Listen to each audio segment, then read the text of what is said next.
sabi ng Psalm chapter 133 verse 1, how good and how pleasant it is for brethren to dwell together in unity.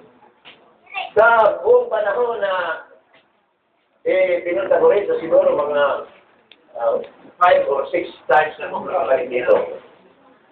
Although lahat ng mga gawain na yun na aming naranasan dito, kasama yung mga manggagawa from Carolina, from Sipolo, or Manaliti, then at Nueva Ecija, meron din po tayo mga manggagawa doon.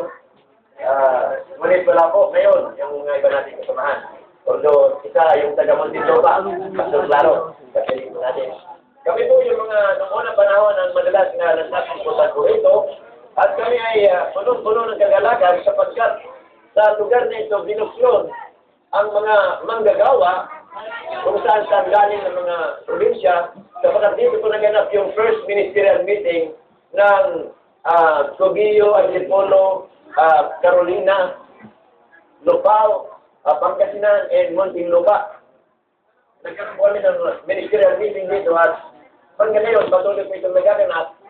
At sa katunayan, sa November 9, para na rin po ang advertisement ng Pastor Claro. November 9 ay doon sa Carolina gaganapin itong ating ministerial meeting. So, po rin po ang Diyos, sabi ko sa lahat ng mga karanasan na naranasan ko dito, tuwing kami po ay magkakapunta rito, kami po ay punong-puno ng kagalakan sa aming puso. Amen? Kayo po ba'y nagagalak sa, may kagalakan ba sa inyong mga puso pag nakakapiling nyo ang inyong mga kapatid? Bukod sa kapatiran natin sa loob ng ating local church, nakakasama natin yung mga iba't ibang mga tinawag at hinirang ng Panginoon sa iba't ibang mga iglesia, sa iba't ibang mga lokalidad katulad ng gaganap ngayon. Nagagalak po ba kayo? Amen. Palahin po natin Diyos. Walang pangako natin. Ating Panginoon. Amen. At ngayon, ito po ay idideklara ko sa inyo. Kung paano po ng mga panahon na yon ay may kagalakan sa aking puso, higit po ang kagalakan ko ngayon. Amen. Amen. Sapagkat ngayon, nakapiling ko ang iba't ibang mga manggagawa dito sa Quezon na sa pamagitan ng ministry ng church nito at sa mga pagkilos ng isang kapatid natin na talagang ibinigay kanyang buhay panahon, Brother Jerry and Brother George, nagawa natin sa Antipolo. Sa pamagitan po ng kanilang pagsasama-sama, pagtulong-tulong, ay naabot po yung lugar ng Narciso, sa Narciso ay San Andres, at iba pa mga lugar na yon. At ang ibilisya po, nandito ngayon yung kanilang mga pastor at ang mga tupa, kasama mga tupa. Amen. Po yung dito sa Quezon, maging yung sa lugar nila, Pastor Pataligog, anong lugar niyo, Pastor? Las Piñas. Amen. At yung iba pang mga manggagawa, tulad ni Pastor Claro, from Muntinlupa, Panginoon Diyos, dahil nakahapon po siya. Kahapon wala po siya ito. Dumating ko siya kanina, mga madaling araw, alas 10. Isa po siya sa mga original na nakakasama natin dito sa pagtitipon. So, yan po ang aking mga ipapahayag ngayon out of my, yung kagalakan po sa aking puso. Yan po na object. The abundance of my heart. Nais kong ipahayag ito sa inyo. Sa lahat po na nandito, ako po ay nakikigalak. Pagkamat kanina, ako'y nagkikiramay sa kalungkutan na pinahayag ni Pastor Ruel sa Dark Ages. Yung madalim na bahagi ng church na ito. At ako po ay medyo nalungkot din dahil alam ko ang lahat ng mga kaganapan. Siguro kahit sino sa atin, lahat tayo mayroong Dark Ages. Individually, as an individual believer, individual local churches, kasi natin, di po tayo ng Israel, nung tayo yung malis sa Egypto, from Egypt to Canaan, marami pong mga iba't ibang naranasan ng church. At yan po yung tipo din natin ngayon, individual believer or individual local churches. Christian, yan po yung ating kasalukuyang naranasan, and that is the present truth na hindi natin pwedeng iwasan. Amen? Yan po isang katotohanan na even before the foundation of the world, nakatagda na po yan. Hindi na po natin pwedeng tandaan. So, ayun po umaga, pagtatalakay tayo ng isang mensahe na kung tawagin po natin yung general message, hindi po ito pang-lokalan ko nito, pang-universal. Alam po natin na ang church, the Church of Jesus Christ, is composed of the local churches, which is the universal body. Lahat po ng mga lokal na iglesia, sa iba't ibang mga probinsya, iba't ibang komunidad, iba't ibang bansa, buong mundo. Lahat po ng mga local church na yan, na tinawag ng Panginoon sa kanyang pangalan, at responde sa panawagan ng mensahe, lalo na po itong mensahe sa huling kapanahonan. Ito po ang binubuo ng Panginoon ngayon, the bride of the body of Christ. Amen. So, sa mga ito ng ating pag-uusap, nais kong ipaabot sa inyo isang kalooban na kung saan ito may kalooban ng Diyos. Kalooban ng lahat ng mga nagmamahal sa ating Panginoon, lahat ng mga lingkod ng Diyos, lalo ng mga nangungunang mga pastor, na kung saan sila nagdadala ng mga lupa na nilagay ng Diyos sa kanilang mga lokal na iglesia. Kaya wala ko, ako na, kung ito ang kalooban ng Diyos, ito rin ang kalooban natin na dapat nating gampanan. Hallelujah. Siguro ngayon, hindi na ako mamimili na banggitin ang sinatawag nating prophet of the end times. Sapagkat halos lahat ng mga kapatiran na nag-testimony ay nababanggit nila yung prophet na si Brother Branham. Pero huwag po natin gawing Diyos Diyosan si Brother Branham. Praise God.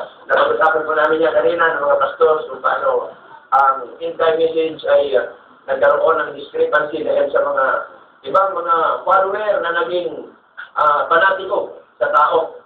Sino pa yun? Kung na misay kanina ni Pastor Esquillo.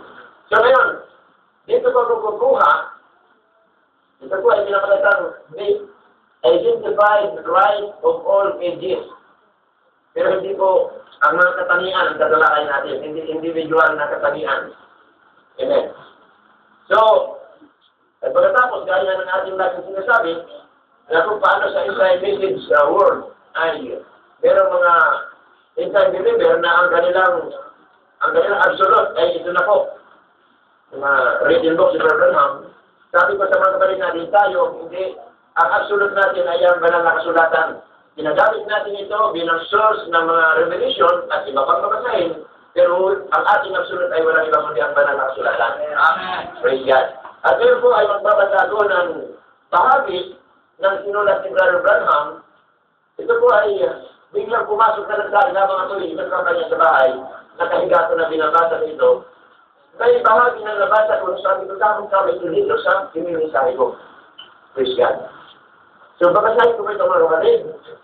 Alam ko po dito, lalo rin sa vision, ay tinatawag ko na maritime sounds na nasa kapalig ng dagat. At dito, maraming mga mangingisda. Lalo na yung mga kababayan ko na mas pati. Alam nila lahat yung isitipo ko. Hallelujah. At ito pong mensahe ito, ay tumama rin ito sa huling kapanahonan. Gaya na nabanggit kanina ni Pastor Noel, kung paano tinalakay ng civil strategy, ito po ay tutumbog sa ating kapanahonan sa Laodicea, Church of Laodicea. Itong mensahe ito, aakma po ito sa ating huling kapanahonan. Now, babasahin ko na po ang bahagi ng sinulat ni Brother Branham. Siya po ay napunta sa isang lugar na imbita siya roon sa Louisville, Mississippi. Siya po ay taga-Kentucky at siya na-imbita roon. Pagdating niya doon, ang sabi po niya rito, and now, I come here upon the invitation of the ministers of this locality. And I come not with something different from within, just the same gospel. Hindi bang gospel ang dala niya, sabi niya, but the same gospel sa kanyang mga dinatnan doon. The same gospel, I believe, Jesus said once that the kingdom of heaven is like unto a man that taking a meat yung lambat, taking a meat and went to the sea. And when he has cast in, yung hinagis na sa dagat, he drew all kinds. Nakuha niya iba't-ibang klaseng stuff. Now, that's what we did in the gospel net.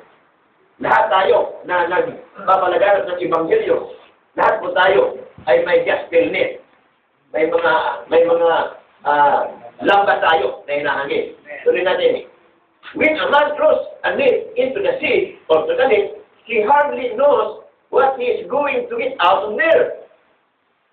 Because he could get crawfish, and he could get scavenger fish, he could get spider, a serpent, and whatever. Iba-iba ang klase. Sabi nga nung preacher natin kasamahan natin sa next time, pag-habis mo ng labat mo, pag hinila mo yun, marami kang makukuha. May mga iba't ibang mga isda na yung iba hindi na pwedeng kainin. May pagtiti. At sabi niya, meron pa kasama doon na sino na mas batid, mga ismagol. Mga sinilas na putol na hinatid ng paa. Na kasama yun na nakuha nung sinsuro. Sinsuro po yung term natin dyan. Kanit na ito ang hinihila yun. So iba-iba yung mga, kaya yung mga hindi pwedeng kunin, itapon mo na yan. Tinatapon na yan. So, yan daw ang kalagayan natin ngayon. Tuloy po natin pagbasa. But it is our duty to sing, siguro yung pipiliin.